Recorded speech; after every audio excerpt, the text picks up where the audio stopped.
The rain had been falling for 3 days without pause. It slid down the jagged spires of Blackreach Castle, seeped into the cracks of its ancient stone, and gathered in quiet pools along the cliff's edge. The sea below answered with a low, endless murmur, as though it were breathing in its sleep. Princess Elowyn stood beneath the storm, unmoving.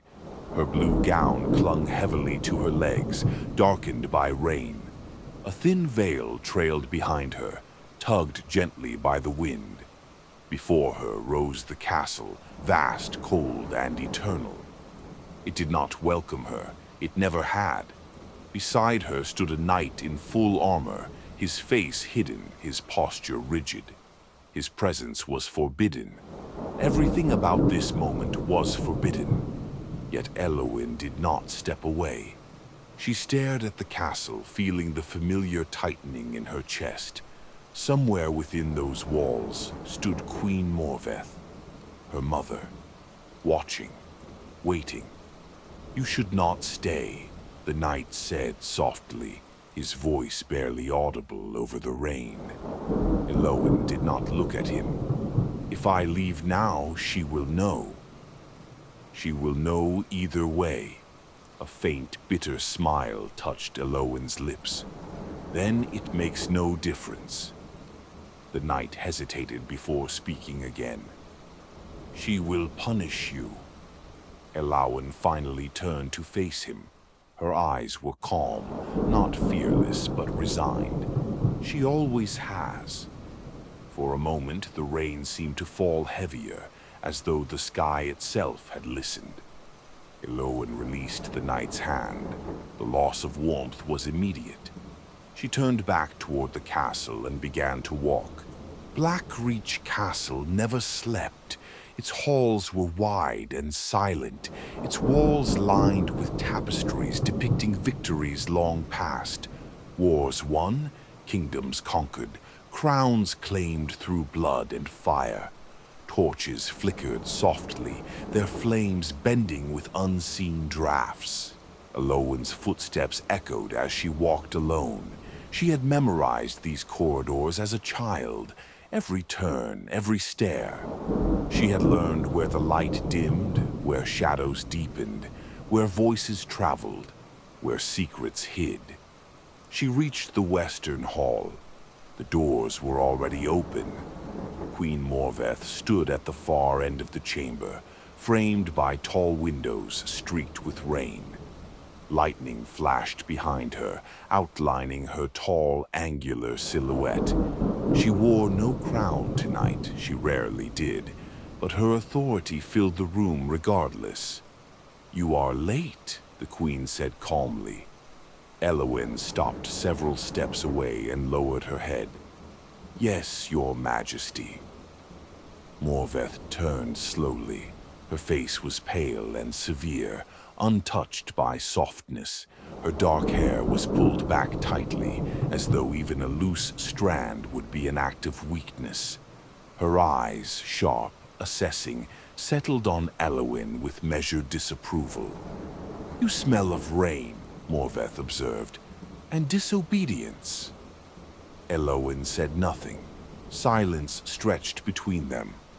"I warned you," the queen continued, her voice steady and precise, "about wandering beyond the cliffs after dusk." "I remember," Elowyn replied quietly.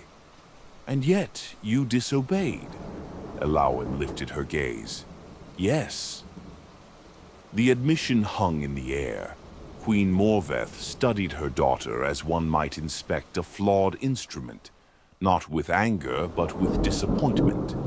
"You were born for more than this," she said, "for more than wet dresses and foolish dreams." Elowyn's hands clenched at her sides.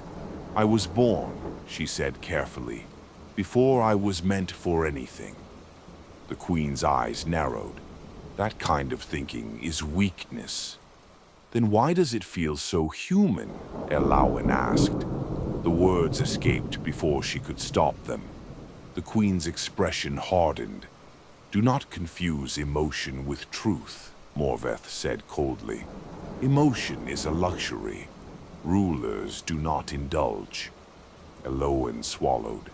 She remembered being a child, standing before this same woman after scraping her knee in the courtyard. She had not been comforted. She had been corrected. Pain teaches awareness, the queen had said then. Now, years later, Elowen finally understood. Pain was the language of this castle. The queen circled Elowen slowly. "You have been distant," Morveth said. "Quiet, secretive." Elowen remained still.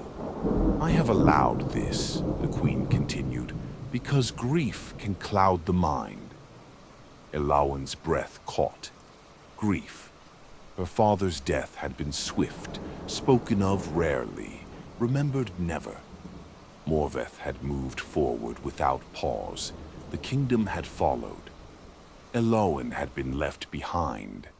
"My grief is not the issue," Elowen said. "Everything about you is the issue," Morveth replied. The words struck with surgical precision. "You hesitate," the queen said. "You doubt. You look outward instead of inward." She stopped in front of Elowen. "Tell me," Morveth said softly, "do you wish to be queen one day?" Elowen hesitated. The queen noticed immediately. "That pause," Morveth said, "that is why you will fail." Elowen's voice trembled, though her posture did not. "What if I do not wish to rule as you do?" The queen laughed softly. "Once. There is no other way." "Then maybe the crown itself is wrong," Elowen said. The silence that followed was absolute. Queen Morveth raised her hand, not to strike, to command. "You will remain in your chambers," she said, "until you remember who you are." Elowen's chest tightened. "And who is that?" she asked. The queen's gaze was merciless. "My daughter," she said, before she forgot her purpose. That night, Elowen lay awake as rain tapped endlessly against her window. The castle breathed around her. She thought of the night by the cliff, of freedom that tasted like rain and fear, of a life unmeasured by expectations carved into stone. And she understood, finally, the truth she had avoided all her life. Her mother did not fear rebellion. She feared difference. Elowen closed her eyes. The rain kept falling. And somewhere deep within Blackreach Castle, something old and unyielding began to crack.